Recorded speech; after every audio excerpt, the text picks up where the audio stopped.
এই বুঝলে, আমি এখন বাইরে বেরিয়েছিলাম না, রাস্তায় একজন বন্ধুর সঙ্গে দেখা হলো। ও মনে হয় রাত্রিবেলা আমাদের বাড়িতে আসবে, একসঙ্গে মনে হয় ডিনার করবে। ও তাই? হ্যাঁ, তা কি খাওয়ানো যায় বলো তো? হ্যাঁ তাই তো, কি খাওয়ানো যায় বলো তো? ও ঠিক আছে, ডাল ভাত খাইয়ে দেবো এখন। যা, তা আবার হয় নাকি?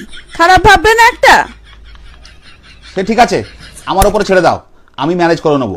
কিভাবে ম্যানেজ করবে শুনি? শোনো, তুমি শুধু ডাল আর ভাতটা রান্না করে রেখে দেবে, ঠিক আছে?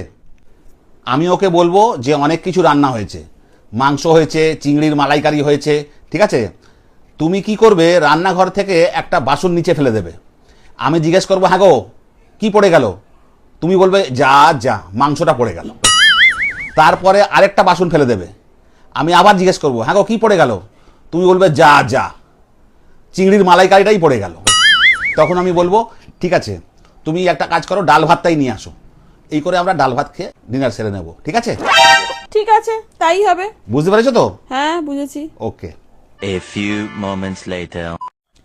অনেক দিন পরে তোর সঙ্গে দেখা হলো, বল। হ্যাঁ ঠিক বলেছিস। আমার সত্যি খুব আনন্দ হচ্ছে, তুই যে আজকে আমাদের বাড়িতে এসছিস।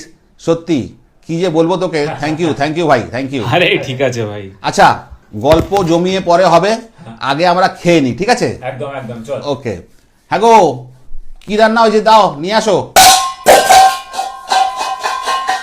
और अभी तो रुको, क्लाइमैक्स अभी बाकी। কি পড়ে গেল গো? ওই ডালটাই পড়ে গেল, যা।